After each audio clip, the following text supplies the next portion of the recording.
तो hello everyone, welcome to V N science. और आज के इस पर्टिकुलर वीडियो में हम डिस्कस करेंगे मेजरमेंट ऑफ मैटर की एक्सरसाइज सॉल्यूशन। तो let's see, question number 1 discuss करते हैं। Give examples. तो इसमें सब क्वेश्चन 1 है पॉजिटिव रेडिकल्स। देखो, रेडिकल्स पता है क्या होते हैं? रेडिकल्स आयंस होते हैं जो केमिकल रिएक्शंस में सेपरेटली इंडिपेंडेंटली पार्टिसिपेट करते हैं। वो आयंस को हम रेडिकल्स कहते हैं। अब इसमें पॉजिटिव रेडिकल्स भी हो सकते हैं, नेगेटिव रेडिकल्स भी हो सकते हैं। पॉजिटिव रेडिकल्स का मतलब ions have positive charge, ions have positive charge on it. और ऐसे रेडिकल्स जिन पे पॉजिटिव चार्ज होता है उसको हम क्या कहते हैं? कैटायनिक रेडिकल्स कहते हैं। इनको हम क्या कहते हैं? Cationic radicals. और जो कैटायनिक रेडिकल्स होते हैं वो पेयर करते हैं कहीं ना कहीं OH नेगेटिव के साथ। जब ये पेयरिंग करते हैं OH नेगेटिव के साथ हाइड्रोक्साइड के साथ, तो ओवरऑल ये जो है ये बेस बन के आता है। जो प्रोडक्ट होता है फिर बेस बन के आता है। इसलिए हम कैटायनिक रेडिकल को बेसिक रेडिकल्स भी कहते हैं। कैटायनिक रेडिकल्स को बेसिक रेडिकल्स भी कहते हैं। तो हमें सिर्फ यहाँ पर पूछ रहा है बेसिक रेडिकल्स, या फिर आप कह दो कि पॉजिटिव रेडिकल्स का एग्जाम्पल यहाँ पर हमें पूछा गया है। आंसर हम देख सकते हैं sodium plus sodium ion, potassium plus potassium ion. और भी बहुत सारे एग्जाम्पल्स हैं, यहाँ पर आप डायग्राम में देख सकते हैं, है ना। नेक्स्ट स्लाइड पे दिखा देता हूँ डायग्राम। यहाँ पर आपके टेक्स्ट बुक पे जहाँ एक्सरसाइज का पेज है उसके जस्ट प्रीवियस पेज पे यहाँ पर एक डायग्राम दिया होगा आपको, चार्ट, जिसमें सारे रेडिकल्स लिखे हुए हैं। सेकंड क्वेश्चन हमारा बेसिक रेडिकल्स का है। तो मैंने अभी अब बताया आपको कि बेसिक रेडिकल्स क्या होते हैं। बेसिक रेडिकल्स कैटायनिक रेडिकल्स ही है जिनके ऊपर पॉजिटिव चार्ज होता है। तो आप इनमें से कोई सा भी एग्जांपल लिख सकते हो। ऐसा नहीं कि सिर्फ ये तीन होंगे कि सोडियम आयन लिख दिया, पोटेशियम आयन लिख दिया, सिल्वर आयन लिख दिया। बहुत सारे ही हो सकते हैं, है ना। हाइड्रोजन भी हो सकता है, मर्क्यूरस, क्यूप्रिक, गोल्ड, ऐसे बहुत सारे एग्जाम्पल है। तो कोई भी आप एग्जाम्पल यहाँ पर लिख सकते हो, इसमें कोई प्रॉब्लम नहीं है। Third question, composite radicals. देखो, कॉम्पोजिट रेडिकल्स क्या होते हैं? देखो, यहाँ पर सबसे पहले मैं आपको डिफरेंशिएशन बता दूं कि कॉम्पोजिट रेडिकल्स और सिंपल रेडिकल्स क्या होते हैं। तो सिंपल रेडिकल्स यहाँ पर क्या होंगे? सिंपल रेडिकल्स जिनके ऊपर सिर्फ मतलब कि सिंगल एटम्स होते हैं। मतलब जो एक सिंगल एटम्स होंगे ना उसको हम कहते हैं एक तरह से simple radicals. But composite radicals में ग्रुप ऑफ एटम्स होते हैं, है ना, ग्रुप ऑफ एटम्स, जिसको हम कहते हैं कॉम्पोजिट रेडिकल्स। तो हम एग्जांपल दे सकते हैं अमोनियम आयन का। देखो, यहाँ पर नाइट्रोजन है और हाइड्रोजन है, ग्रुप ऑफ एटम्स हो गए। सल्फर है और ऑक्सीजन है, ग्रुप ऑफ एटम्स हो गए। इसमें सिर्फ नाइट्रोजन ही थोड़ी ना है। अमोनियम में अगर आप देखोगे सिर्फ नाइट्रोजन ही थोड़ी ना है, ग्रुप ऑफ एटम्स है ना, इसलिए ये कंपोजिट रेडिकल्स में आ गया। और ऐसे बहुत सारे एग्जांपल्स हैं। ओके, सो अमोनियम आयन और सल्फेट आयन यहाँ पर दो एग्जांपल लिखे हुए हैं। और जो पेज है ना वो पिंक वाली जो चार्ट है उसमें बहुत सारे एग्जांपल्स हैं। अगर आप उसे ओपन करोगे तो आपको वो पता चलेगा। क्वेश्चन नंबर 4 ये कह रहा है मेटल्स विद वेरिएबल वैलेंसी। अब देखो, मेटल्स बताने हैं, ठीक है, मतलब कि गैस वगैरह नहीं होगा, नॉन मेटल नहीं होगा, मेटल्स होंगे, ओके। बट ये मतलब क्या है? ये वेरिएबल वैलेंसी का मतलब क्या है? वेरिएबल वैलेंसी का मतलब है कि जैसे सोडियम होता है ना, उसके ऊपर जो वैलेंसी होती है, जो चार्ज होता है वो 1 होता है, सिर्फ +1 होता है। जो पोटेशियम होता है उस पे कितना होता है? +1 होता है। सिर्फ एक एक ही होते हैं। लेकिन कुछ ऐसे मेटल्स होते हैं, फॉर एग्जांपल आयरन, Fe, उसके ऊपर +2 भी हो सकता है और +3 भी हो सकता है। मतलब वेरिएबल है, अलग अलग वैलेंसी है, अलग अलग उसके ऊपर चार्जेस हो सकते हैं। इसके ही कुछ एग्जांपल हमें यहाँ पर देना हुआ। तो जैसे कि पहला एग्जांपल मैं आयरन के लेता हूँ। आयरन को हम Fe से डिनोट करते हैं। वो Fe कहाँ से आता है? फेरम से आता है, फेरम। Fe2+ को हम फेरस कहते हैं, आयरन 2। Fe3+ को फेरिक कहते हैं, आयरन 3। सेकेंड एग्जाम्पल हमारे पास कॉपर का है, कॉपर का जो फॉर्मूला होता है, जो सिंबल होता है, सॉरी, वो क्यूप्रम होता है। क्यूप्रम कहाँ, क्यूप्रम वर्ड से ही जो सिंबल है कॉपर का Cu आया है। तो यहाँ पर Cu प्लस, सिर्फ एक ही उसके ऊपर वैलेंसी, एक ही चार्ज है, cuprous copper 1 and Cu2 positive, cupric copper 2। Mercury, mercury को हम कहते हैं हाइड्रोगायरम। यहाँ पर उसके ऊपर एक +1 चार्ज है तो मर्क्यूरस, मर्क्यूरी 1, +2 चार्ज है तो mercuric, mercurous and mercuric. Mercurous मतलब मर्क्यूरी 1, उसके ऊपर +1 चार्ज है, एंड मर्क्यूरिक Hg2 पॉजिटिव, उसके ऊपर जो वैलेंसी है, वो जो चार्ज है वो क्या है, +2 का है, mercury 2। Question number 5, bivalent acidic radicals. अब यहाँ पर हमें क्या बताना है, जैसे कि मैंने आपको बेसिक रेडिकल्स बताया क्या होते हैं, वैसे मैं आपको एसिडिक रेडिकल्स बताता हूँ। देखो, एसिडिक रेडिकल्स वो आयंस होते हैं, ये वो आयंस होते हैं जो पेयरिंग करते हैं, pairing with, pairing with H+, ये H+ के साथ पेयर करते हैं और एसिड फॉर्म करते हैं, एंड फॉर्म्स एसिड। तो इसलिए हम इसे कहते हैं, that's why named, named acidic radicals। इसलिए हम इसे कहते हैं एसिडिक रेडिकल्स। और ये क्या होते हैं, नेगेटिवली चार्ज होते हैं, तो हम इसे एनानिक रेडिकल्स भी कह सकते हैं, एनानिक रेडिकल्स भी कह सकते हैं, क्योंकि इनके पास they have negative charge, they have negative charge on it, on that, उनके ऊपर क्या होता है, नेगेटिव चार्ज होता है। और बाइवेलेंट का मतलब ये है, bivalent means, bivalent means, bivalent means two valency, valency उसकी क्या होनी चाहिए, 2 होनी चाहिए, दैट इज 2 चार्ज होना चाहिए, उनके ऊपर कितना होना चाहिए, चार्ज 2 का होना चाहिए। तो ऐसे एग्जांपल्स हमारे पास ऑक्साइड है, O2 negative oxide, S2 negative sulphide, Cu3 2 negative carbonate, और बहुत सारे एग्जांपल्स हैं। नेक्स्ट क्वेश्चन देखते हैं, ट्राइवेलेंट बेसिक रेडिकल्स। तो आपको बेसिक रेडिकल समझ आएगा, मैंने अभी एक्सप्लेन किया प्रीवियस स्लाइड्स पर। और ट्राइवेलेंट का मतलब इसकी जो वैलेंसी होनी चाहिए, वैलेंसी जो होनी चाहिए वो 3 की होनी चाहिए, मतलब इनके ऊपर जो चार्ज होगा वो कहीं ना कहीं कितना होगा, 3 होगा। ऑलराइट, इसके एग्जांपल हम देते हैं, aluminium ion Al3+, chromium ion 3Cr3+, ferric, अभी प्रीवियस स्लाइड पे देखा था एक, फेरस, फेरस था वो, Fe2+ क्या था, Fe2+ क्या था, फेरस था। और Fe3+ क्या, कंफ्यूज मत होना, ही है Fe3+ क्या है, फेरिक है, Fe3+ फेरिक है, ठीक है।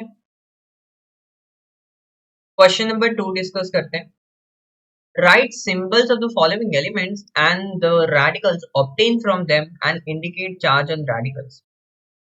तो हमें यहाँ पर पहला क्वेश्चन है मर्क्यूरी। देखो, इसका सबसे पहले हमें क्या बताना है, कि सिंबल बताना है कि मर्क्यूरी है उसका सिंबल कैसा होता है। मर्क्यूरी का सिंबल मैंने अभी बताया, बट बहुत सारे अदर एलिमेंट्स हैं, उसके हम यहाँ पर बताएंगे। सबसे पहले सिंबल बताएंगे, सेकेंड हम बताएंगे कि जो रेडिकल्स, जो आयंस, ये जो एलिमेंट है वो कौन से आयंस फॉर्म करते हैं वो। थर्ड ये बताएंगे, जो भी आयंस होंगे उनके ऊपर चार्ज कितने होंगे, charge on radicals, charge on radicals.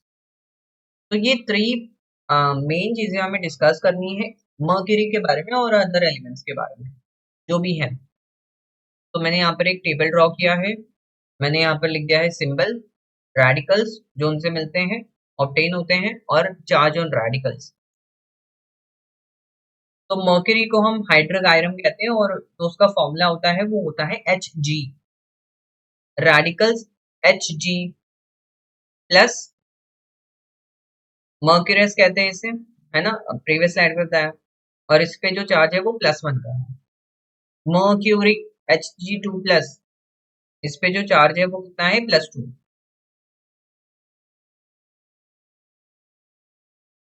Potassium, potassium को कैसे डिनोट करते हैं? के से। इसका जो सिंबल है वो के है। रेडिकल्स इससे एक ही ऑब्टेन होता है, के प्लस। इसके ऊपर चार्ज कितना होगा? +1। नाइट्रोजन के जो रेडिकल्स हैं वो है N3 नेगेटिव, N3 नेगेटिव, और इसी को हम क्या कहते हैं? नाइट्राइड कहते हैं। इसका नाम क्या है? नाइट्राइड है, N3 नेगेटिव। और इस पे जो चार्ज है वो -3 का चार्ज है इस पे। फोर्थ है कॉपर। कॉपर के यहाँ पर रेडिकल है Cu प्लस, क्यूप्रस, जिसपे जो चार्ज है वो +1 का है। क्यूप्रिक, Cu2 प्लस, इस पे जो चार्ज है वो +2 का है। सल्फर, सल्फर का यहाँ पर एक रेडिकल है S2 negative, S2 negative, sulphide कहते हैं इसे, S2 नेगेटिव। चार्ज कितना है? -2 का। क्वेश्चन नंबर 6 है कार्बन। कार्बन का जो सिंबल होता है वो C होता है। एंड कार्बन के आप रेडिकल्स लिख सकते हैं C+, उसके ऊपर +1 का चार्ज आएगा। क्लोरीन का यहाँ पर एक रेडिकल है Cl नेगेटिव, क्लोराइड आयन कहते हैं, है ना। इसको क्या कहते हैं? Chloride ion. और इस पे जो चार्ज होता है वो -1 का होता है। ऑक्सीजन, ऑक्सीजन को हम रिप्रेजेंट करते हैं O से, सिंबल इसका ये है। रेडिकल है इसका O2 नेगेटिव, O2 नेगेटिव, और जो इसके ऊपर जो चार्ज है वो -2 का है। क्वेश्चन नंबर 3 डिस्कस करते हैं।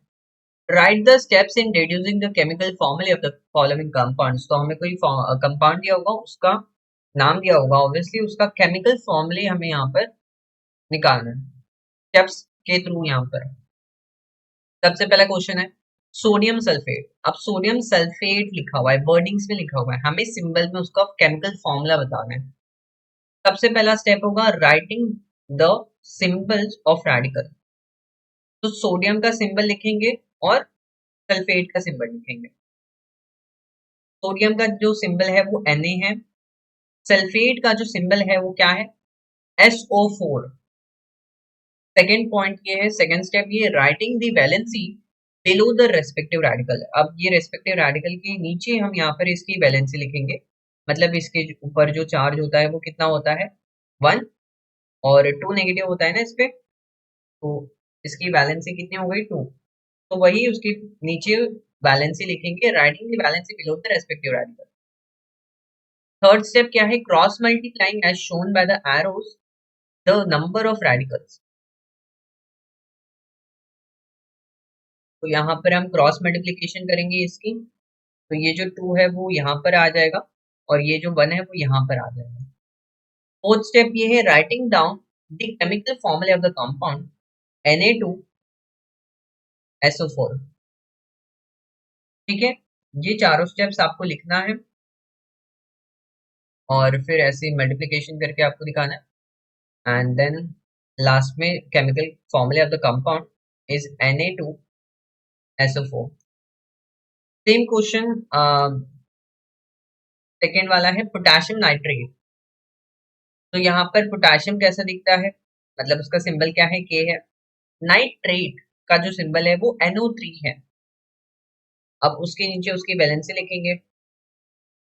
पोटेशियम की वैलेंसी क्या है? +1 है, यहाँ पर माइनस है इसका, तो वैलेंसी क्या हो गई? 1 हो गई दोनों की।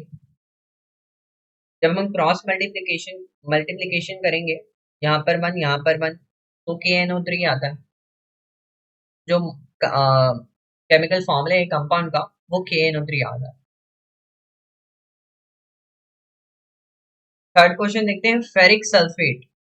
फेरिक लिखा हुआ है, पता चला फेरिक का मतलब क्या है? Fe3+, मतलब इसकी वैलेंसी क्या होगी? 3 होगी। और PO4, फॉस्फेट को हम कहते हैं PO4, और इस पे 3 नेगेटिव का चार्ज होता है, मतलब इसकी वैलेंसी कितनी हो गई? 3 हो गई। Writing the valency below the respective radicals, मैंने अभी बताया 3, फेरिक लिखा हुआ था ना, तो वैलेंसी हम लिखेंगे इसके नीचे 3, PO4 फॉस्फेट की 3। अब इसको ना हम एक तरह से कैंसिल आउट कर सकते हैं क्योंकि सेम है और डिविजिबल भी एक तरह से है ना, डिविजिबल भी है, तो हम यहाँ पर कैंसिल आउट करके इसको वन वन भी लिख सकते हैं। जब हम इसको क्रॉस मल्टीप्लाई करते हैं वन वन को, तो यहाँ पर वन यहाँ पर वन, तो फॉर्मूला यहाँ पर होता है फेरिक फॉस्फेट का FePO4, FePO4।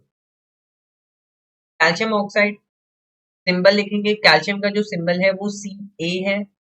ऑक्साइड अभी बताया प्रीवियस स्लाइड पे, ऑक्साइड क्या होता है, तो O2 नेगेटिव होता है। इसकी वैलेंसी कितनी हो गई, 2 हो गई। और कैल्शियम की जो वैलेंसी कितनी है वो भी 2 है, +2, 2 प्लस 2 माइनस। अब हम इसको कैंसिल आउट करके वन वन भी लिख सकते हैं। क्रॉस मल्टीप्लीकेशन करते हैं तो हमारे पास जो केमिकल फॉर्मूले आते हैं वो आता है CaO, CaO calcium oxide. Same करना है हमें एल्यूमिनियम हाइड्राइड का। सिंबल्स हम लिखेंगे, एल्यूमिनियम का जो सिंबल है वो Al है, हाइड्रोक्साइड को सिंबल है उसका OH। इसकी जो वैलेंसी है एल्यूमिनियम का +3, OH का -1, 1 माइनस। अब हम इसको क्रॉस मल्टीप्लीकेशन करते हैं, नेक्स्ट स्लाइड पे देखो। क्रॉस मल्टीप्लीकेशन करेंगे, यहाँ पर 1 आएगा और यहाँ पर 3, तो हम केमिकल फॉर्मूले लिख सकते हैं AlOH thrice, AlOH thrice. So let us discuss question number 4. Write answers to the following questions and explain your answers. Question number 1 हम देखते हैं, explain the monovalency of element sodium. जो सोडियम एलिमेंट है ना, Na जिसे हम कहते हैं, उसका जो सिंबल है वो Na, वो मोनोवेलेंट क्यों है। मोनोवेलेंट का मतलब है कि जो उसकी वैलेंसी है वो 1 क्यों है। So let's see. सबसे पहले मैं आपको ये बता दूं कि जो नंबर ऑफ प्रोटॉन्स होते हैं या इलेक्ट्रॉन्स होते हैं जिसे हम एटॉमिक नंबर कहते हैं सोडियम की, वो 11 है। तो सोडियम की जो इलेक्ट्रॉनिक कॉन्फ़िगरेशन होगी वो 281 होगी। फर्स्ट शेल में 2 इलेक्ट्रॉन, सेकेंड शेल में 8 इलेक्ट्रॉन्स एंड थर्ड शेल में 1 electrons. So what happens in chemical reaction, sodium atom has capacity to give away one electron from its outermost orbit to form Na plus ion which with stable electronic configuration to it. तो इसका मतलब ये है कि जब भी chemical reaction participate sodium करता है केमिकल रिएक्शन में, तो सोडियम एटम की जनरली टेंडेंसी यही होती है कि जो उसके पास आउटर मोस्ट ऑर्बिट में जो इलेक्ट्रॉन है वो डोनेट कर देते हैं। अगर उसने वो डोनेट कर दिया ना, तो क्या होगा कि जो Na प्लस आयन बनेगा वो स्टेबल बनेगा। फर्स्ट शेल में 2 इलेक्ट्रॉन्स एंड सेकेंड शेल में 8 इलेक्ट्रॉन्स, ये स्टेबल इलेक्ट्रॉनिक नोबल गैस की जो इलेक्ट्रॉनिक कॉन्फ़िगरेशन होती है वो अटेन हो जाएगा, बहुत ज्यादा स्टेबिलिटी अटेन कर लेगा सोडियम एटम, इसलिए ऐसा होता है। तो एक इलेक्ट्रॉन जो सोडियम है वो अपने आप को क्या कर रहा है, गिव अवे कर रहा है। गिव अवे मतलब दे रहा है कि ले जा भाई, तो एक इलेक्ट्रॉन मुझे नहीं चाहिए, कीटायन फॉर्म कर देता है, इसलिए उसकी जो वैलेंसी है वो 1 है। तो hence we can write that the element sodium is monovalent. Question number 2 ये है कि जो M है, अब मुझे नहीं पता कि M कौन सा मेटल है, बट जनरली दे रखा है कि M कुछ है, वो बाइवेलेंट मेटल है। बाइवेलेंट का मतलब कि जो उसकी वैलेंसी है वो 2 है। तो हमें यहाँ पर स्टेप्स लिखते हैं टू फाइंड केमिकल फॉर्मूले जब वो कंपाउंड बनाता है सल्फेट के साथ और फॉस्फेट के साथ। तो M is a bivalent metal, following are the steps हम लिखेंगे। सबसे पहले हम कंसिडर करते हैं रेडिकल सल्फेट के साथ। सल्फेट आपको पता है SO4 2 नेगेटिव। सबसे पहला स्टेप है कि हम बेसिक रेडिकल्स लेफ्ट में लिखते हैं और acidic radicals right hand side में लिखते हैं। सिंबल्स उसके पहला स्टेप यही है। सो M यहाँ पर लिख दिया हमने लेफ्ट हैंड साइड में and SO4 right hand side में। फिर उसके नीचे उसकी वैलेंसी लिखते हैं कि जो बाइवेलेंट है उसकी वैलेंसी 2 है और SO4 की भी वैलेंसी क्या है, 2 है। तो यहाँ पर हम क्या करेंगे, dividing valency by common factor, क्योंकि यहाँ पर कॉमन फैक्टर है 2, उससे हम डिवाइड करते हैं तो आंसर आता है 1। थर्ड स्टेप ये कि हम क्रॉस मल्टीप्लिकेशन करते हैं, 1 यहाँ पर जाएगा और 1 यहाँ पर जाएगा। फोर्थ स्टेप ये कि हम राइट डाउन करेंगे केमिकल फॉर्मूले ऑफ द कंपाउंड MSO4। अब हम कंसिडर करेंगे कंपाउंड एंड एम का मेटल रेडिकल फॉस्फेट के साथ। फॉस्फेट क्या आता है? PO4 3 नेगेटिव, इसकी वैलेंसी 3 है। तो हम सबसे पहले ऑब्वियसली सिंबल लिखेंगे, स्टेप 1 यही होता है। सेकेंड स्टेप वैलेंसी उसके नीचे लिखी जाती है। इसकी वैलेंसी 2 हो गई, इसकी वैलेंसी 3 हो गई फॉस्फेट की। तो फिर हम जब क्रॉस मल्टीप्लिकेशन करेंगे तो यहाँ पर आएगा M3PO4 का होल ट्वाइस। ये आप देख सकते हैं केमिकल फॉर्मूले, M3PO4 का whole twice. So let us discuss question number 4. Write answers to the following questions and explain your answers. Question number 1 हम देखते हैं। Explain the monovalency of element sodium. जो सोडियम एलिमेंट है ना, Na जिसे हम कहते हैं, उसका जो सिंबल है वो Na, वो मोनोवेलेंट क्यों है? मोनोवेलेंट का मतलब है कि जो उसकी वैलेंसी है वो 1 क्यों है? So let's see. सबसे पहले मैं आपको ये बता दूं कि जो नंबर ऑफ प्रोटॉन्स होते हैं या इलेक्ट्रॉन्स होते हैं, जिसे हम एटॉमिक नंबर कहते हैं, सोडियम की वो 11 है। तो सोडियम की जो इलेक्ट्रॉनिक कॉन्फ़िगरेशन होगी वो 281 होगी। फर्स्ट शेल में 2 इलेक्ट्रॉन्स, सेकेंड शेल में 8 इलेक्ट्रॉन्स एंड थर्ड शेल में 1 इलेक्ट्रॉन्स।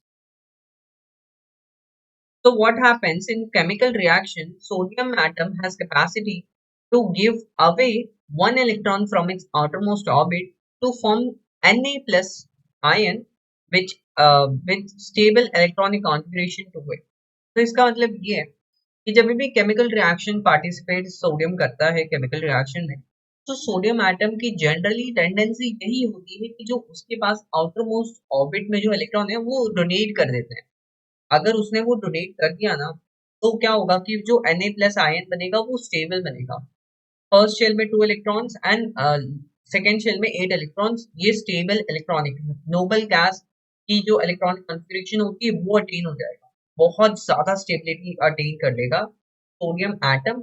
इसलिए ऐसा होता है। तो एक इलेक्ट्रॉन जो सोडियम है वो अपने आप को क्या कर रहा है? गिव अवे कर रहा है। गिव अवे मतलब दे रहा है कि ले जा भाई, तो एक इलेक्ट्रॉन मुझे नहीं चाहिए, कीटायन फॉर्म कर देता है, इसलिए उसकी जो वैलेंसी है वो 1 है।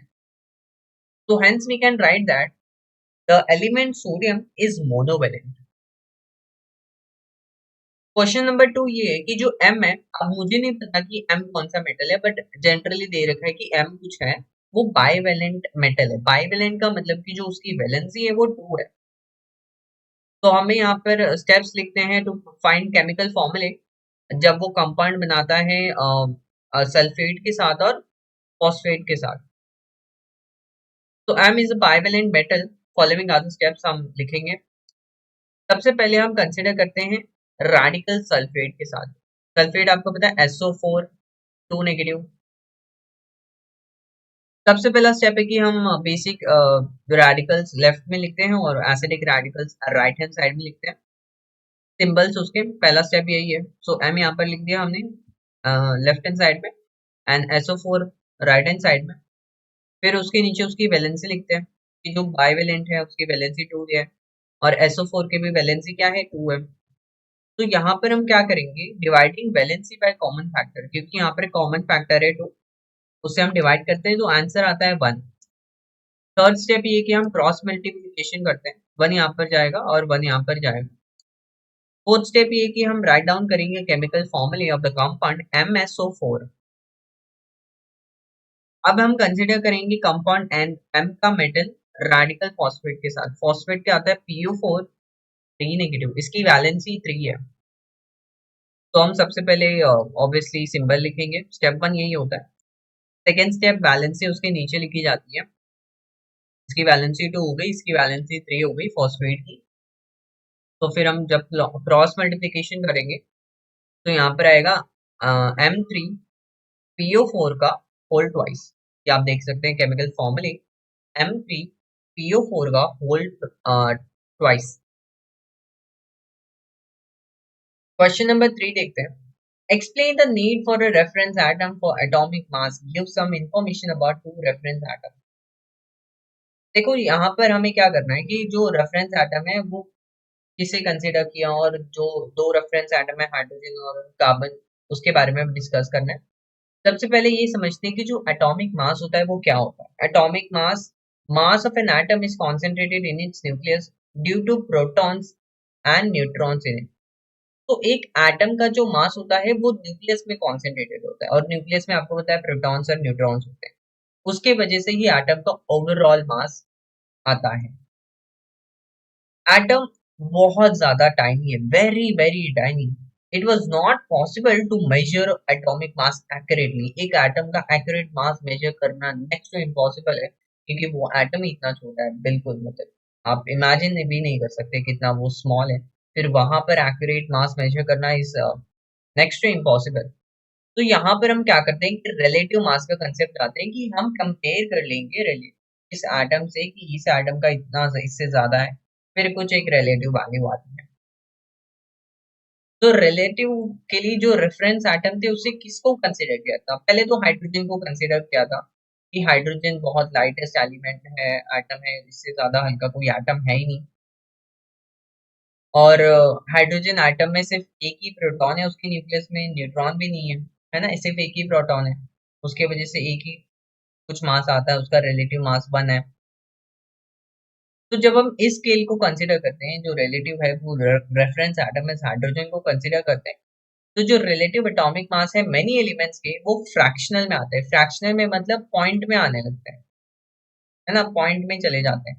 फिर वैसे हमें नंबर नहीं चाहिए था, एक एब्सोल्यूट नंबर चाहिए था, तो इसलिए हमने क्या किया, कार्बन को आज सेलेक्ट कर लिया गया रेफरेंस एटम। कार्बन में क्या ऐसी स्पेशल बात है, कार्बन को सिलेक्ट कर लिया गया रेफरेंस एटम। तो जब हम इस स्केल को कंसीडर करते हैं, जो रेफरेंस एटम है वो कार्बन का, वो एक्सेप्ट कर लिया गया 12।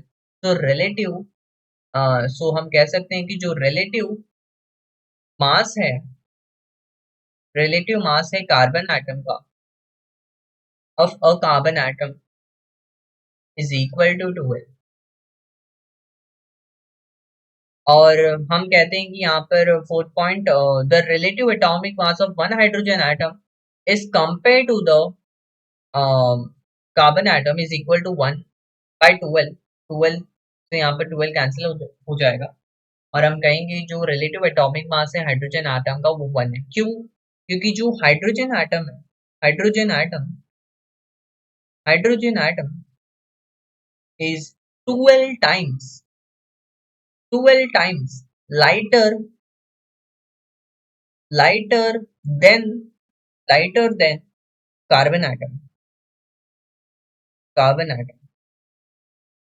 ठीक है, तो 1/12 हो जाता है, फिर 1/12 से जो रेफरेंस है वो 12 कंसिडर किया हमने, तो 12 से 12 कैंसिल आउट होके जो रिलेटिव मास है एक हाइड्रोजन एटम का वो 1 आता है। What is mean by unified atomic mass? So during earlier time, relative mass of an atom was considered for measuring the mass of an atom directly.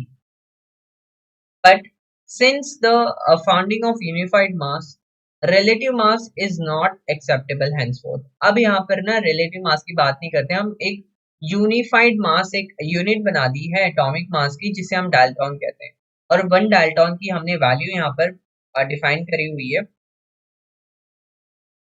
1.66। आप लिख सकते हैं 1.67 अप्रोक्सीमेटली 10⁻⁻27, और अप्रोक्सीमेटली ना एक प्रोटॉन का न्यूट्रॉन का इतना ही मास होता है। फिर हम देखते हैं कि कितना प्रोटॉन है न्यूट्रॉन है, फिर डायरेक्टली हम एक तरह से यूनिफाइड मास कैलकुलेट हो गया, एब्सोल्यूट मास। यहाँ पर फिर रिलेटिव की बात नहीं आती, क्योंकि हमने वैल्यूज ऑलरेडी डिफाइन कर ली है ये वाली 1 डाल्टन की। Explain with example what is mean by a mole of substance. A mole is that quantity of substance whose meaning in grams is equal in magnitude to the molecular mass of that substance in Dalton. Explain करता हूँ इस line को next slide में। सबसे पहले obviously आपको पता है कि जो मोल का फॉर्मूला है वो गिवन बाय होता है mole is equal to mass of substance in gram divide by molecular mass of the substance. Suppose कर लेते हैं एग्जांपल यहाँ पर मैं दे रहा हूँ, जैसे कि मॉलिक्यूलर मास ऑक्सीजन मॉलिक्यूल का कितना होता है, O2 की बात कर रहा हूँ मैं, 32 डाल्टन। तो जो 32 डाल्टन क्या है, मॉलिक्यूलर मास है। अगर आपने 32 ग्राम ऑफ ऑक्सीजन ले लिया, है ना, 32 gram of oxygen gas suppose कर लो ले लिया आपने 32 ग्राम, तो वो माना जाएगा कि 1 मोल है। वैसे ही जो एटॉमिक मास होता है, जो एटॉमिक मास होता है कार्बन एटम का, वो 12 डाल्टन होता है। अगर आपने 12 ग्राम कार्बन कहीं से ले लिया है ना, 12 ग्राम कार्बन सपोज कर लो आपने परचेज कर लिया 12 ग्राम कार्बन, इसका मतलब ये है कि आपने 1 मोल ऑफ कार्बन परचेज कर लिया। तो हम यहाँ पर ये कह रहे हैं एक तरह से, सपोज कर लो कि जैसे सोडियम है, सोडियम का जो एटॉमिक मास होता है वो 23 डाल्टन होता है। तो हम यहाँ पर कह रहे हैं कि जो 23 ग्राम ऑफ सोडियम, क्योंकि सोडियम एक्चुअल में जब आप 23 ग्राम सोडियम लोगे, इसका मतलब होगा कि ये 1 mole, it will be called as 1 mole of sodium, it will be called as 1 mole of sodium. ठीक है, जो मॉलिक्यूलर मास होता है अगर आपने उतना ही ग्राम कंसिडर कर लिया, उसे हम कहते हैं 1 मोल उस पर्टिकुलर सब्सटेंस का। क्वेश्चन नंबर 5 डिस्कस करते हैं। Right the names of the following compounds and deduce the molecular masses. तो हमें कंपाउंड का फॉर्मूला दिया होगा, केमिकल फॉर्मूले, और उसका हमें नाम लिखना है कि उस कंपाउंड का नाम क्या है, और उसका मॉलिक्यूलर मास भी कैलकुलेट करना है। ठीक है, सबसे पहला क्वेश्चन है Na2SO4 का नाम कैसे लिखेंगे। यहाँ पर Na का मतलब क्या है, सोडियम है, Na का मतलब क्या है, सोडियम है, और SO4 क्या है, सल्फेट है। तो हम यहाँ पर इसका नाम लिख सकते हैं सोडियम सल्फेट। यहाँ पर एटॉमिक मासेस सारे एलिमेंट्स के जो भी नेसेसरी हमें चाहिए यहाँ पर कैलकुलेशन के लिए, वो यहाँ पर दिया हुआ है। तो हमें कैलकुलेट करना है molecular mass of Na2SO4 which is equal to atomic mass of Na into 2। अब यहाँ पर इनटू 2 क्यों किया मैंने, क्योंकि जो नंबर है, number of Na atoms, number of Na atoms in Na2SO4 is equal to, या आप लिख सकते हो कि number of Na atoms in Na2SO4 is equal to 2, plus करेंगे एटॉमिक मास सल्फर का इंटू 1। अब 1 क्यों किया मैंने multiply atomic mass of the sulphur से, 1 क्यों मल्टीप्लिकेशन किया, क्योंकि number of sulphur atoms in Na2SO4 is equal to 1, plus करेंगे ऑक्सीजन के कितने एटम्स हैं, 4, तो atomic mass of oxygen multiplied by 4। वही आप यहाँ पर लिख सकते हो कि जो ऑक्सीजन के एटम्स हैं वो 4 है। ठीक है, तो यहाँ पर हम कैलकुलेशन करते हैं जरा सा। जो सोडियम का एटॉमिक मास है वो 23 है, 2 से मल्टीप्लिकेशन करेंगे। एटॉमिक मास ऑफ सल्फर 32 है, 1 से मल्टीप्लाई करेंगे। एटॉमिक मास ऑफ जो एक ऑक्सीजन एटम का जो एटॉमिक मास होता है वो 16 होता है, 4 से मल्टीप्लिकेशन करेंगे, तो विच इज इक्वल टू 23 2 46, 32 आएगा, और 16 4 64, विच इज इक्वल टू 142। जब हम इसको ऐड करेंगे तो 142 डाल्टन। तो आंसर लिख सकते हैं molecular mass of Na2SO4 which is equal to 142 dalton. ठीक है, क्वेश्चन नंबर 2, K2CO3, इसका नाम कैसे लिखेंगे। K क्या है, पोटेशियम है, और जो यहाँ पर CO3 इसको हम क्या कहते हैं, कार्बोनेट कहते हैं, तो नाम सिंपली आ जाएगा potassium carbonate. Molecular mass of K2CO3 which is equal to atomic mass of potassium, कितना पोटेशियम, जो पोटेशियम की एटम्स है वो कितने, 1 है, 2 है, 3 है, कितने है, 2 है ना, तो 2 से मल्टीप्लाई करना है उसको। एटॉमिक मास ऑफ पोटेशियम, एक एटम का जो एटॉमिक मास है पोटेशियम का, उसको 2 से मल्टीप्लाई करना है, क्योंकि 2 एटम्स है। कार्बन का 1 है, so atomic mass of carbon multiplied by 1। Oxygen के कितने हैं, 3 है, यहाँ पर आप देखो atomic mass of oxygen multiply by 3। Calculation करते हैं जरा सा। तो जो एटॉमिक मास है पोटेशियम का वो कितना है, 39 है। कितने एटम्स थे, 2 एटम्स थे। कार्बन का जो एटॉमिक मास है वो कितना है, 12 है, उसको 1 से मल्टीप्लाई करेंगे तो 12 ही आएगा। एटॉमिक मास ऑफ ऑक्सीजन 16, 3 से मल्टीप्लाई करेंगे तो 39 2 78, 12 ऐड करेंगे एंड 16 3 48। जब हम इसको ऐड करेंगे तो आंसर आएगा 138 डाल्टन। तो आंसर लिखेंगे molecular mass of K2CO3 is equal to इसका नाम क्या था, potassium carbonate, which is equal to 138 dalton. Question number 3, CO2, जिसको हम कहते हैं कार्बन, और ये हो गया dioxide, carbon dioxide. Molecular mass of carbon dioxide which is equal to atomic mass of carbon, और कितने एटम्स है कार्बन के, एक ही एटम है। Atomic mass of carbon, sorry atomic mass of oxygen, oxygen के दो एटम्स है। तो यहाँ पर हम कैलकुलेशन करते हैं जरा सा। जो एटॉमिक मास है वो कार्बन का 12 है, एटॉमिक मास ऑक्सीजन का 16 है, दो एटम्स है, 2 से मल्टीप्लाई करेंगे, which is equal to 12 plus 32, 16 2 32, which is equal to 44 Dalton. So we can write molecular mass of CO2 which is equal to 44 Dalton. Fourth question, magnesium chloride, इसको हम कहते हैं मैग्नीशियम, और CuCl2 को हम क्लोराइड लिख सकते हैं, मैग्नीशियम क्लोराइड, जैसे NaCl को हम सोडियम क्लोराइड कहते हैं, वैसे ही मैग्नीशियम क्लोराइड हम इसको, इसका नाम है magnesium chloride. Molecular mass of magnesium chloride MgCl2 which is equal to atomic mass of Mg, Mg के एक ही एटम है ना यहाँ पर, plus atomic mass of Cl into 2, क्योंकि क्लोरीन के दो एटम्स हैं। कैलकुलेशन करें जरा। Atomic mass of Mg, Mg क्या है, मैग्नीशियम है, इसका जो एटॉमिक मास है वो 24 है, क्लोरीन का कितना है 35.5 है। तो मल्टीप्लीकेशन करेंगे यहाँ पर, 24 1 जा 24 एंड 35.2, 35.5 सॉरी, इन इसको 2 से मल्टीप्लाई करेंगे तो आंसर आएगा 71, और जब हम इसको ऐड करेंगे तो आंसर आएगा 95 Dalton. So we can write molecular mass of MgCl2 which is equal to 95 dalton. Question number 5, ये है सोडियम, OH को हम कहते हैं hydroxide, so we can write its name as sodium hydroxide. Molecular mass of sodium hydroxide NaOH which is equal to atomic mass of Na के कितने atoms हैं, एक ही एटम है।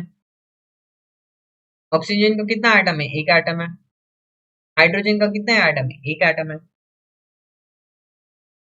तो कैलकुलेशन देखें यहाँ पर, 23 वंजा प्लस 16 वंजा प्लस 1 वंजा, तो 23 प्लस 16 प्लस 1, तो आंसर आएगा 40 dalton. So we can write molecular mass of NaOH which is equal to 40 dalton. Question number 6, AlPO4, Al को हम कहते हैं एल्यूमिनियम, PO4 को कहते हैं फॉस्फेट, सो इसका नाम सिंपली आ जाएगा एल्यूमिनियम फॉस्फेट। तो molecular mass of aluminium phosphate AlPO4 which is equal to atomic mass of aluminium, कितने एटम से, एक एटम है, plus atomic mass of phosphorus, एक एटम है फॉस्फोरस का, ऑक्सीजन के 4 एटम्स हैं। तो लेट्स सी द कैलकुलेशन। तो एल्यूमिनियम का एटॉमिक मास है वो 27 है, एटॉमिक मास फॉस्फोरस का 31 है, एटॉमिक मास 16 है एक एटम का, एक एटम ऑफ ऑक्सीजन का, वैसे ऑक्सीजन के 4 एटम्स हैं।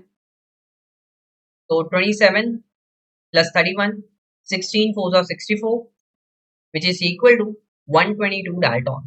So we can write answer as molecular mass of aluminium phosphate which is equal to 122 Dalton. Question number 7, Na को हम क्या कहते हैं, Na को तो सोडियम कहते हैं, HCO3 को हम क्या कहते हैं, बाइकार्बोनेट कहते हैं। So we can write its name as sodium bicarbonate. Molecular mass of sodium bicarbonate NaHCO3 which is equal to atomic mass of sodium, कितने एटम्स हैं, एक एटम है। हाइड्रोजन का कितना एटम है, एक एटम है। कार्बन का कितना एटम है, एक एटम है। ऑक्सीजन के कितने एटम है, 3 एटम्स है। तो इसलिए हमें यहाँ पर क्या किया है, एटॉमिक मास ऑफ ऑक्सीजन को मल्टीप्लाई किया है 3 से। तो let's see the calculation, 23 plus 1 plus 12 plus 16 3 समझ गया कि जो एटॉमिक मास है सोडियम का, अभी तक याद हो गया होगा कि 23 है, हाइड्रोजन का 1 है, कार्बन का 12 है, ऑक्सीजन का 16 है।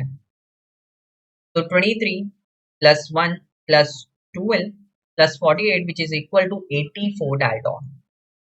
So we can write molecular mass of NaHCO3 sodium bicarbonate which is equal to 84 dalton. Question number 6 देखते हैं. Two sample M and N of slaked lime. Slaked lime यहाँ पर क्या है? कैल्शियम ऑक्साइड है. Obtain in two different reactions.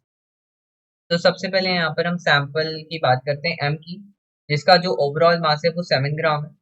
उसमें जो oxygen है वो 2 ग्राम है और जो कैल्शियम है वो 5 ग्राम है.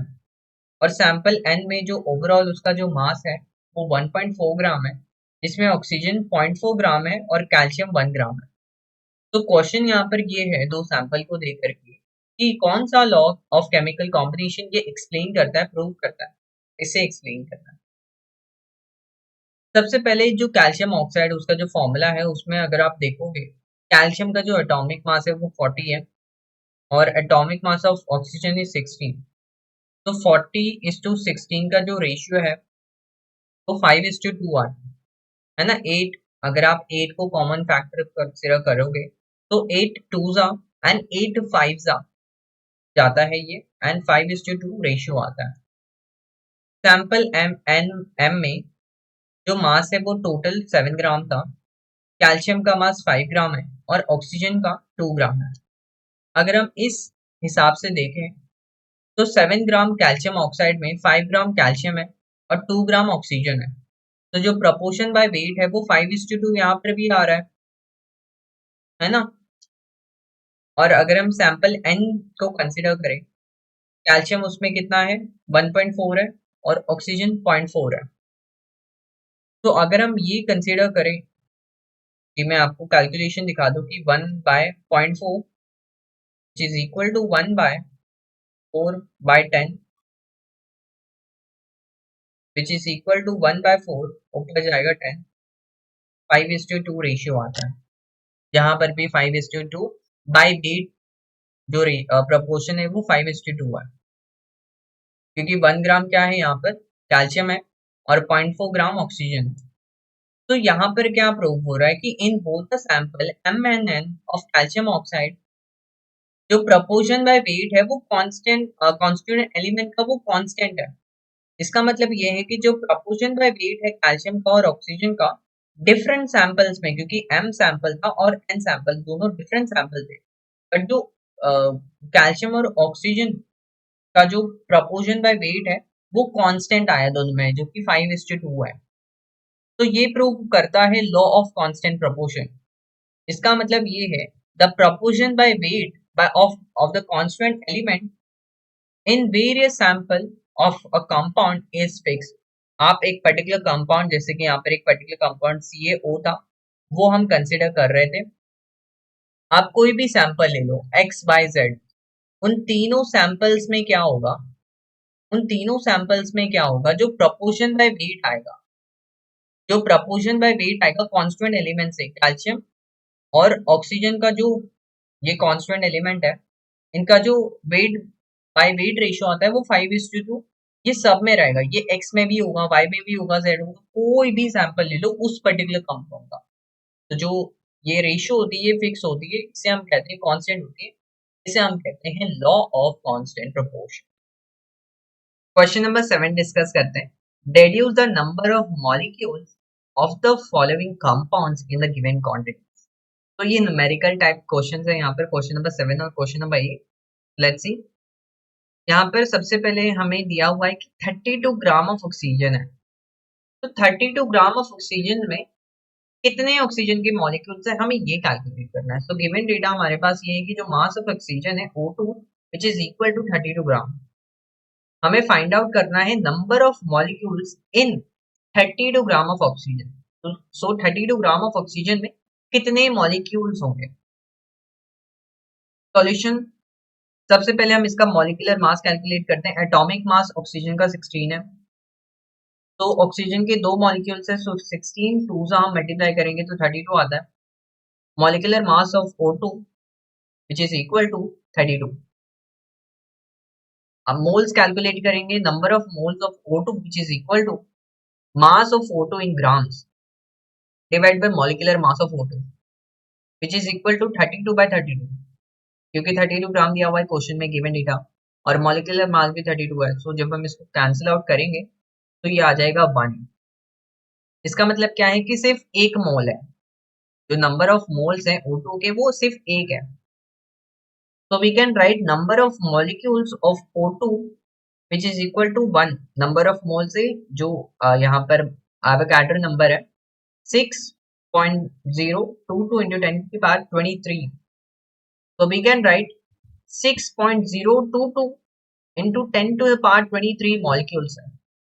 So we can write the number of molecules present in 32 gram of oxygen is 6.022 into 10 to the power 23 molecules। वैसे ही यहाँ पे क्वेश्चन नंबर 2 है 90 ग्राम वाटर दिया हुआ है। तो गिवन डेटा हमारे पास है कि जो मास ऑफ वाटर है वो 90 ग्राम है।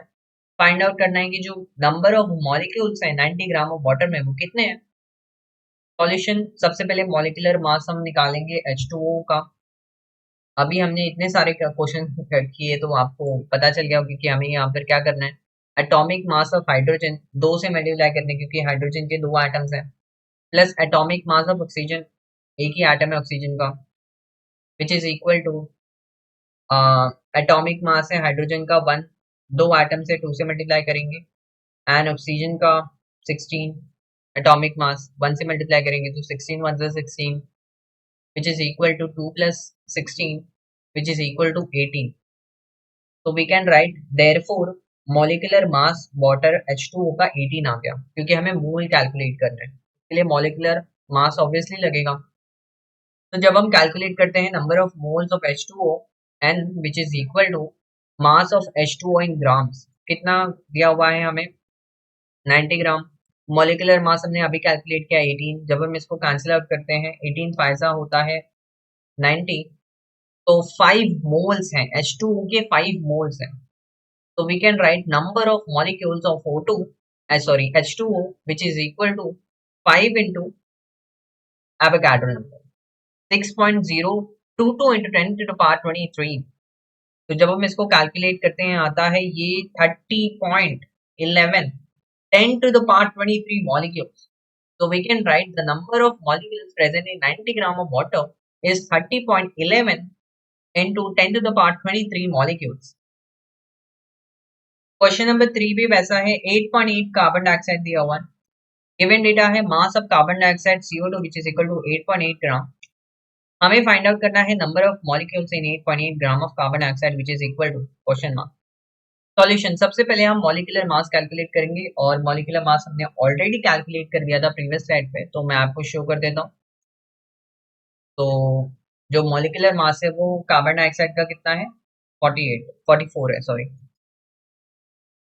है ना।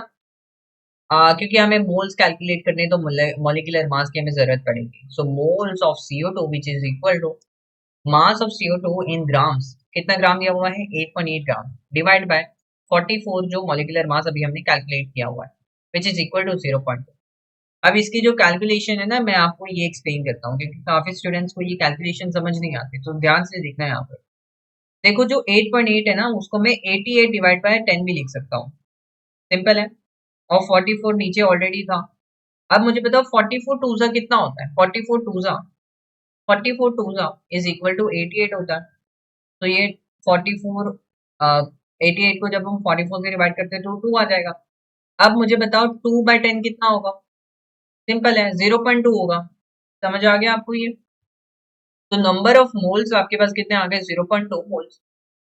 तो number of molecules of CO2 which is equal to 0.2 moles multiplied by 6.022 into 10 to the power 23 which is equal to, जब हम इसको कैलकुलेशन करते हैं मल्टीप्लिकेशन करेंगे जब इसको, तो आंसर आएगा 1.2044 into 10 to the power 23 molecules। So we can write the number of molecules present in 8.8 carbon dioxide gram of carbon dioxide is 1.2044 into 10 to the power 23 molecule। Similar सा question है question number 4, 7.1 gram of chlorine दिया हुआ है। Mass of chlorine कितना है Cl2 7.1 ग्राम। हमें find out करना है number of molecules in 7.1 gram of chlorine which is equal to question mark. Solution, सबसे पहले हम इसका मॉलिक्यूलर मास कैलकुलेट करेंगे। एटॉमिक मास क्लोरीन का 35.5 है, मॉलिक्यूलर मास, क्लोरीन के 2 एटम्स होते हैं क्लोरीन गैस में, तो 2 से मल्टीप्लाई करेंगे तो 71 आता है। 71 क्या हुआ ये? Molecular mass of Cl2 which is equal to 71। तो number of moles of Cl2 calculate करेंगे, mass of Cl2 in grams divided by molecular mass of Cl2 which is equal to 7.1 divided by 71 which is equal to 0.1। अब जैसे वो previous वाला था वैसा ही मैं आपको एक्सप्लेन करता हूँ। 7.1 को आप लिख सकते हो 71 डिवाइड बाय 10। 71 ऑलरेडी नीचे था, 71 71 से कट जाएगा, 1 आएगा ऑब्वियसली। अब मुझे बताओ 1 बाय 10 कितना होता है? 0.1 होता है। समझ आ गया? तो जो मोल्स आ गए वो 0.1 मोल्स हैं। तो जो मॉलिक्यूल्स होंगे वो 0.6022 into 10 to the power 23 molecules। So we can write the number of molecules present in 7.1 gram of chlorine is 0.6022 into 10 to the power 23 molecules।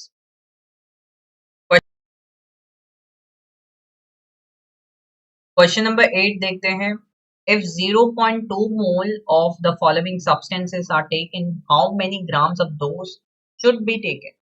तो यहाँ पर ना ऑलरेडी हमें मोल्स दे दिया हुआ है, जो मोल्स है ना वो ऑलरेडी हमें दिया हुआ है।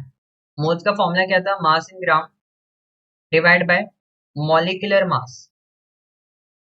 मॉलिक्यूलर मास, मॉलिक्यूलर मास हम कैलकुलेट कर सकते हैं, मोल्स ऑलरेडी हमें गिवन है।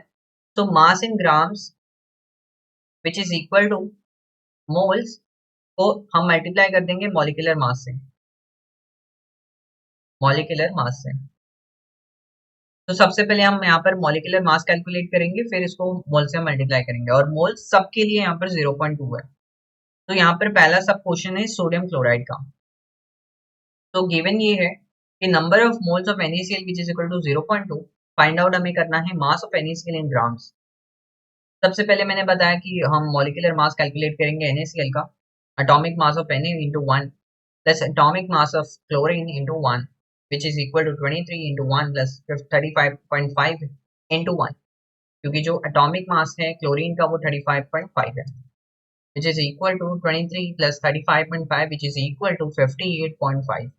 So we can write molecular mass of NaCl which is equal to 58.5।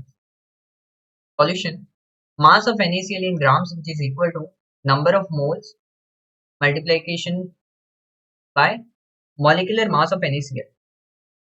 जब हम इसको मल्टीप्लाई करेंगे 0.2 को 58.5 से, तो हमारे पास आंसर आएगा 11.7 ग्राम। तो मल्टीप्लाई कर देते हैं जरा 58.5 को 0.2 से, तो 5 टू ज़ा यहाँ पर कितना होगा? 10 होगा, 1 कैरी। 8 टू ज़ा 16, 1 कैरी था 17, 1 कैरी अगेन। 5 टू ज़ा 10, यहाँ पर 1 कैरी 11, यहाँ पर 2 जीरो है तो 2 जीरो लगा देते, तो 11.70 आपका आंसर आता है। ठीक है, तो we can write answer therefore 11.7 gram of NaCl should be taken for 0.2 mole. Second question है मैग्नीशियम ऑक्साइड का, MgO। तो number of moles of MgO which is equal to 0.2 already की मैंने क्वेश्चन में। फाइंड आउट हमें करना है कि मास कितना होगा ग्राम्स में। सबसे पहले मॉलिक्यूलर मास कैलकुलेट करेंगे MgO का, atomic mass of Mg into 1 plus atomic mass of O into 1। 24 into 1 24, 16 into 1 16, 24 plus 16 40। So we can write molecular mass of the MgO which is equal to 40। Mass of MgO in grams, mole से multiply करेंगे molecular mass को, अभी calculate किया 40। तो जब हम 0.2 को 40 से मल्टीप्लाई करेंगे आंसर आएगा आपका 8 ग्राम्स में। कैलकुलेशन निकालो यहाँ पर, तो 0.2 को आप लिख सकते हो 0.2 विच इज इक्वल टू 2/10। अब 2/10 को आपको मल्टीप्लाई करना है 40 से, 0 0 कैंसिल आउट हो जाएगा, 4 टू ज़ा 10 4 टू ज़ा 8 आ जाएगा, 4 टू ज़ा 8 आ जाएगा। कैलकुलेशन समझिए आपको। So we can write therefore 8 grams of MgO should be taken for 0.2 mole। Third question है कैल्शियम कार्बोनेट का, CaCO3। Number of mole CaCO3 का 0.2 है। मास कितना है CaCO3 का कैलकुलेट करना है, टू फाइंड है। सबसे पहले मॉलिक्यूलर मास कैलकुलेट करेंगे कैल्शियम कार्बोनेट का। atomic mass of calcium into 1 plus atomic mass of carbon into 1 plus atomic mass of oxygen into 3. So we can write 40. 40 क्या है यहाँ पर? atomic mass है कार्बन का, सॉरी कैल्शियम का. तो atomic mass of calcium 40 into 1, carbon का 12 है, ऑक्सीजन का 16 है into 3. 40 plus 12 plus 43 which is equal to 100. So we can write molecular mass of CaOCO3 calcium carbonate which is equal to 100. So molecular mass of CaOCO3 in grams which is equal to number of moles से multiplication करना है हमें molecular mass को. तो हम multiply करेंगे 0.2 को 100 से, आंसर आएगा 20 ग्राम्स. वापस से मैं कैलकुलेशन दिखाता हूँ आपको. 0.2 को हम 2/10 लिख सकते हैं. मैं इसको मल्टीप्लाई करेंगे 100 से, 10 कैंसिल, 2 10 से कितना होगा? 20 होगा, 20 grams. So therefore 20 grams of calcium carbonate should be taken for 0.2 mole.